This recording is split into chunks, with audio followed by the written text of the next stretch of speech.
Hello guys, this is Chistor and this is gonna be my first guide in English, so don't judge too hard. We're going to be talking about support Barbarian in Season 4, what it takes to be as much effective as possible in terms of supporting your team. Right now we are on a third place in Europe in 4 main ratings. We could have been on a second or even first place. If not, we received the lag in 78 Greater Rift where we was closing it 100%, but the lag caused the death of our Hota Barbarian. Well, that happens. You can see the link to that video right now. And let's see first what abilities do we use in this build. The first ability that you're going to be using is Rend with Rune Mutilate. It increases all incoming damage from all sources by 10%. Since our own damage is non-existent, you are just boosting the DPS of party members, and it's kinda useful. Keep in mind that when you are farming experience, you are not going to be using set of the Wrath of the Wastes, and since then you will have to refresh Rend every 5 seconds, which is kinda annoying, but since mobs die pretty fast, I guess that's not gonna be too big of a deal. The second ability is Whirlwind with Rune Hurricane. The reason for using this rune is following. The first one is that it allows you to pull mobs towards yourself faster. Second one is that pull actually activates the strong arm bracers effect, which increases the damage of your party members. And third one is that this is cold damage, which lets you activate the Ice Blink gem all the time. Next ability is War Cry. I'm using the rune that increases resistances. The most effective rune is actually the one that gives dodge, the Veteran Warning, but this one supposed to be used by Hota Barbarian, Hammer of the Ancients Barbarian in your party, because his survivability is the most important thing, so you're going to be using the second one that is less effective. If you don't have Hota in your party, you will use the dodge one. And if for some reason you have third Barbarian, he should be using the Hardened Wrath, which is bonus to armor. Next one is Threatening Shout with Rune Falter, which increases the damage done on enemies by 25% for 6 seconds. It replaces the initial effect of the shout, which reduces the damage of enemies by 20%. It's just pretty useful stuff that gives extra boost to damage, very handy in support terms. Next one is Ignore Pain with Mob Rule rune, and that is the most important thing in the whole build. The main reason why before in Season 3 support Barbarian wasn't used frequently and now it's one of the best supports is because of this rune.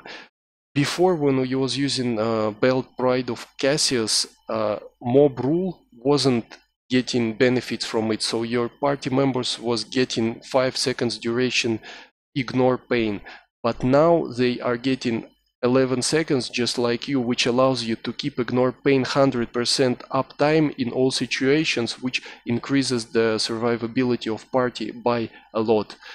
Next one is Ancient Spear with Rune Harpoon. The other option is Rage Flip, but Rage Flip sometimes throws enemies behind yourself to the same location, I mean same length of the location that you was pulling them from, and that's kinda confusing actually. I still can't really understand when it flips them and when it actually drags them to yourself.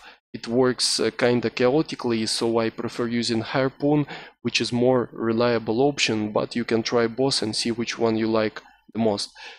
Passive skills, you always go with Nerves of Steel, which I have in my amulet.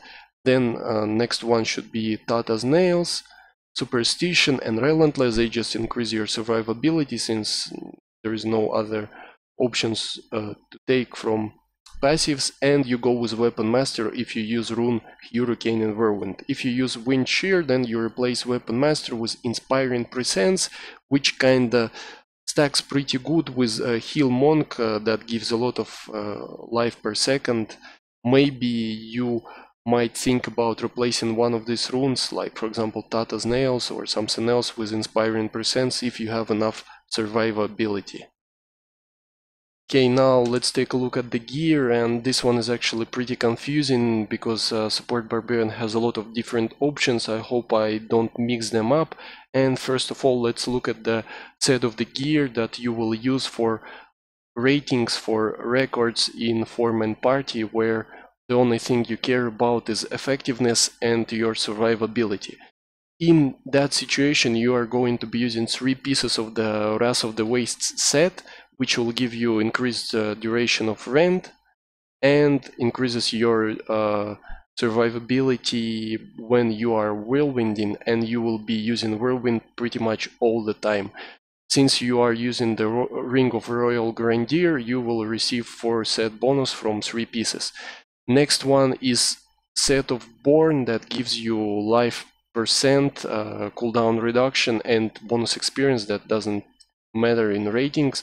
The other option is a set of Crimson, which will give you the same cooldown reduction, and on top of that resource cost reduction, some resistances, and life per second. The last option is Blackthorn. Out of these 3, I prefer Born because 15% life gives you the most survivability, in my opinion. Crimson with its resistances and life per second doesn't give too much, since Heal Monk with his mantras and healing effects gives much more. And if you look at the Blackthorn, you might think that this is the best option at the first time, because it gives you 10% reduction from elites, some vitality, and immunity to Desecrator, Molten, and Plague. But since you're using Whirlwind, you can easily come out of the explosions of these effects, and it doesn't really necessarily require you to use this set.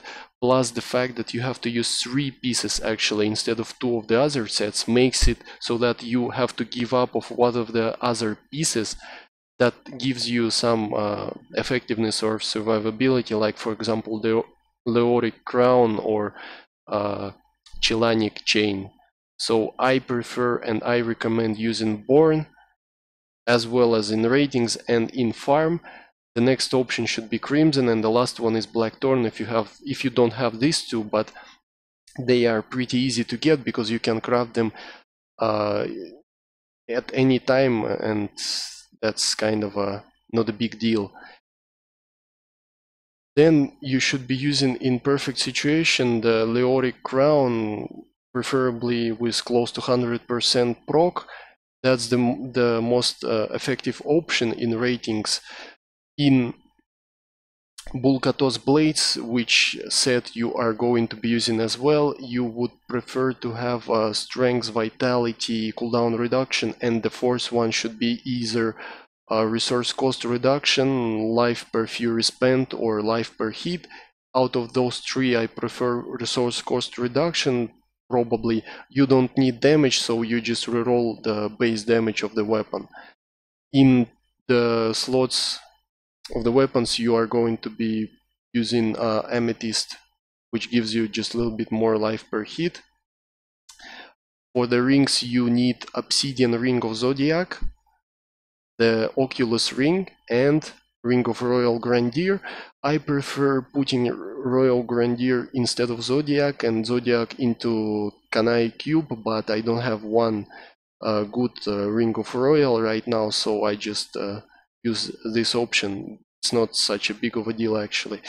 Next one is that you must have Pride of Cassius all the time, always with 6% duration, either in belt or in cube. If you put Pride of Cassius in cube, then you can put a Chelanic Chain in your belt, and I think that's the best option for ratings, because that increases the movement speed of your party by 40%. So for example, if you kill pack of mobs, you push War Cry and your party moves much faster and saves a lot of the time. So that's the option I prefer using.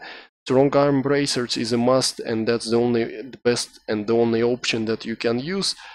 make sure it has close to 30% proc on its initial effect that increases the damage of your party members by 30% on knockback enemies. And before I said that knockback is activated with Whirlwind and with Ancient Spear as well, so that you can keep up the effect of these bracers all the time.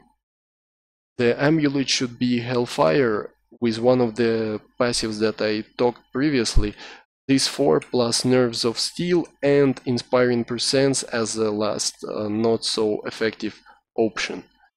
I'm not gonna be talking about stats in each piece of the gear, like what you should be using. I'll just say that if you're thinking, should I use intellect, gear, or strength or dexterity, I prefer strength and dexterity, which will give you armor, because in party with all the mantras activated and with all the diamond gems in your gear and resists everywhere, you actually are going to have much more resistances than armor, and armor is bigger priority in terms of survivability. So you're going to be having like pretty much strength, vitality, resource cost reduction, percent life resistances everywhere it's possible. Keep in mind that you don't need too much cooldown reduction. Like if you use the diamond in head, you have like 60% right now. That's way too much than you actually need. Around 50-55% is more than enough. With Zodiac, all the stuff is going to be getting off cooldown very fast.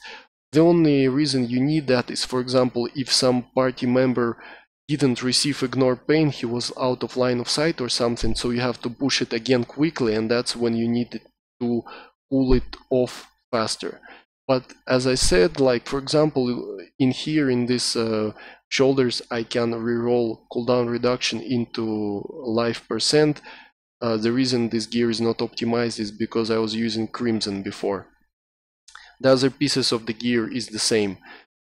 About gems for records, I always use Molten Gizzard, Ice Blink, and Esoteric Alteration.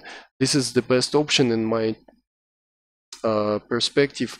You can actually use gem of Toxin as well instead of the Alteration, but that reduces your survivability by a lot, like a lot really. And that's the fact that doesn't allow you to uh, to run away from your party far enough to grab like bigger packs of mobs. And just in a few minutes I'm going to be showing you what's the strategy, and you will understand why that is important. So I prefer using Alteration in both farm and ratings, but you can actually try Toxin, maybe you like it more. But Molten Gizzard, in my understanding, is a must, because with Heal Monk it gives you like huge amounts of survivability, like 1 or 2 million absorb shield on top of your own HP, which is a lot. In terms of weapon choice in the Kenai Cube, you have like just 2 options: the Burning Axe of Sankis and the Thunder Fury Blessed Blade. Burning Axe increases your survivability. It reduces the damage incoming by 50% for 5 seconds when you are being hit, like sometimes it has a chance to proc. And Thunder Fury, when you are hitting, has a chance to debuff targets, up to 5 of them, by 30% movement and attack speed for 3 seconds. The Sankis increases your own survivability. The Thunder Fury increases party survivability, and overall which option to use you should choose yourself. But I think like Thunder Fury is better for ratings, while Burning is better for farm. Now let's take a look at the set of the gear that you will use for farming, not for the ratings, not for the records, just to get some experience from like level 50 to 70 greater rifts, depending on how geared your party is. The first option that you can use is that, first of all, you have to have Set of Cain. For sure, because that gives 50% bonus experience. The idea is that you are trying to get as much bonus experience as possible to increase the XP per hour that you get in the Greater Rifts. So you go with set of kind that gives 50%, and then there is another set of kind, the old one from the previous add-on, that gives 30%, like pretty much no stats. So that reduces your survivability, but it gives extra 30% bonus experience, which is pretty good. So you probably would prefer to go with the new set on gloves and helmet, because that gives the most stats, and the old one on pants and boots, but that doesn't really matter, to be honest. After that, you have to get, of course, the Born set that gives extra 20% chance, which the best option for it and the only option is shoulders and torso. The Hellfire ring that gives another 45% bonus experience. You'd go with Zodiac and Ring of Royal Grandeur. Some people are using Leoric ring instead of Zodiac, which gives up to 30%. There is two reasons why I don't use that. The first one is that I think Zodiac is much more effective even in farm, because it allows you to spam all of your abilities much often and doesn't let your teammates to proc, while 30% from Leoric is not such a big of a deal. The second one is that I never got any good Leoric drop. I've never seen Leoric with 30%, not even talking about good stats, so I don't have an option of using that either way right now, but I still think that Obsidian Ring is better. After that, if you use two sets of Kine, you cannot use Chelanic Belt, because you have to put Leoric Crown in cube. Since you have Robbie since you always have Robbie in helmet, that will increase your experience by 41% on top of that. And you have to use Pride of Cassius in belt, and Chelanic is getting removed totally. If you want to use Chelanic, then you have to actually remove the second set of the cane, the 30% one. You put Leoric Crown in helmet with Robbie, of course. Here you can put either Pride of Cassius or Chelanic, depending on which one has better stats for you. And pretty much that's it. For example, you can craft cane as boots and legs, and in the opening slot that you have nothing else to fill with, you can put Archer Gake gloves that will just increase your survivability a little. The question you have to ask yourself here is that what do you think is better? 30% extra experience and loss of some survivability, or much greater survivability and 40% increased movement speed for party? Personally, I think that both of these options are kinda useful. If you're trying to maximize just the bonus experience, you go with Kane. If you see that your party is effective enough, and you know that if they move faster, they're going to be clearing faster, then you probably go with Chelanic. The other option for Amulet, if you don't have Hellfire, is Overwhelming Desire. It just procs with the bonus damage. Sometimes I have no idea when does it proc or how often, but whatever, I guess it's working. But of course, you use that only until you get good Hellfire Amulet with the required passives. To increase your experience per hour by a little, you can use Gem of Ease in one of the weapon slots. That will give you just some experience per monster kill. In Paragons, you have to go with movement speed as much as you need to fulfill the 25% cap, since you will have like from 10 to 12% in boots. So if you have 10%, you go with 15% in Paragon for the rest, and all other you go with the Vitality in the first page. You just throw everything in Vitality like that. In the second page, you are interested in cooldown reduction, then you go with attack speed, and crit chance or crit damage don't give you anything, so you don't really care about them too much. For defense, first one is that you take armor, then you go with life, then resistance, and then the last one is life regeneration. You can go first with life and then armor, depending on what amount of stats do you have and how high your Paragon is. On low Paragon, life is probably the better option at the start. And the third page, you should go with resource cost reduction, then life on heat, and then goal find. Area damage, you don't even put it in there because it causes a massive server lag, and you just, since you deal no damage, you just don't want to put extra pressure on servers, and that should be it for the gear in terms of this build. Now we are going to talk about the actual strat in Greater Rift, how you should act and what should you do to help your party. I will show you the strategy as a solo, but that's how you actually should perform, that's how you should act in the group. The first thing you have to keep in mind is that Ignore Pain has to be active on all of the players all the time as much as it possible, especially in ratings, because it's very dangerous in there. It has 11 seconds cooldown, and if the player is out of your line of sight, for example behind this rock or in a doorway or behind the wall or in a different corner and stuff like that, they are not going to receive the Ignore Pain, so that you have to always watch out where they are standing right now and click Ignore when they all close to you, and the range is I think like 50 yards. And if for example you're standing here, your party members are here and one of them is running there, he's not going to receive Ignore Pain. But since you have a lot of cooldown reduction, it allows you to cool it off pretty fast, so that if you fail putting it on every party member, you can cool it off in like 2-3 seconds and then refresh it so that they all get that.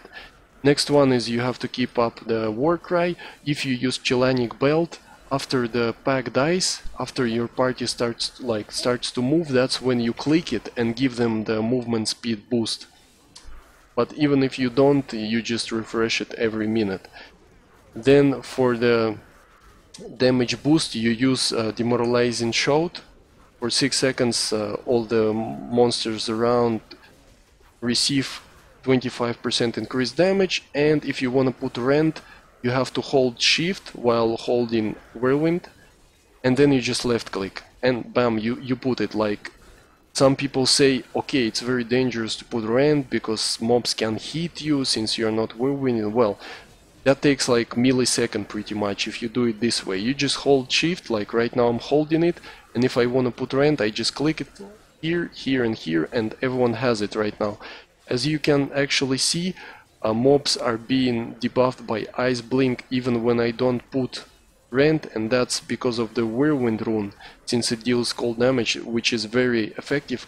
And you can see that they are being dragged towards me even if I don't do anything, and that activates Strong Arm Bracers, as I said before.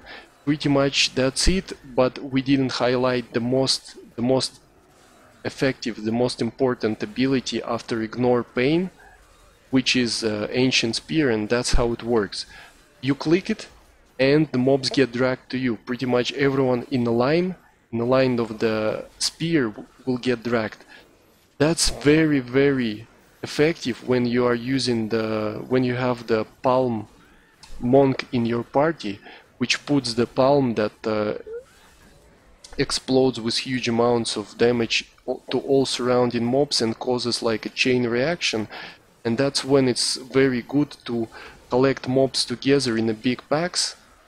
Then you allow Monk to put Palm, and for example the other DPS or other Monk or Barbarian, they just they just deal damage to few targets, explode them and cause that amazing chain reaction that actually increases the clearing speed of the rifts by a lot. That's the initial strat.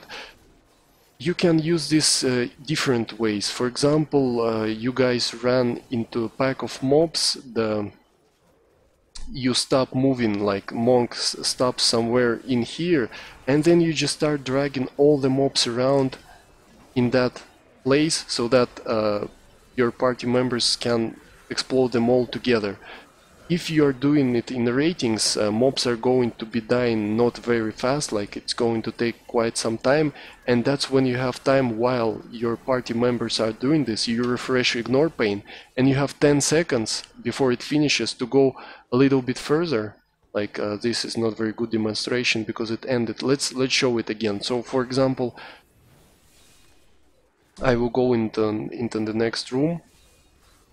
So for example, you have this pack, you start dragging it together, and your teammates start DPSing it. You put ignore pain, you have 11 seconds, and then you just go further, you find some more mobs, you drag them, and you bring them to the initial pack, and that just increases your clearance speed because you can explode more mobs together. And you can do this several times until pack actually dies. In farm that's not the option because packs will die very fast, but for example boss for farm and for rating, oh my god, I keep getting Waller for this demonstration, it's ridiculous. So in terms of like boss options, if pack exploded and there is few mobs left, for example, you can keep dragging them towards like the moving point of your party. Like for example, there is a lead that didn't die and your party keep moving over there to the northeast, and you just keep dragging the left behind mobs with you together over there, and that's pretty much it. Keep in mind that if you go into a doorway and it's pretty much, or for example stairs, and it's impossible to drag mobs through that thing, you have to cooperate with your party and they have to stop in that doorway if there is a lot of mobs around and start dragging it from all sides just inside the doorway. That's the best way to cause the chain reaction in both rooms together. That's all the things I wanted to highlight for this particular build. If you have any questions or any kind of ideas, you can put them in the video below or in the stream on Twitch anytime. Thanks for watching, guys. Good luck.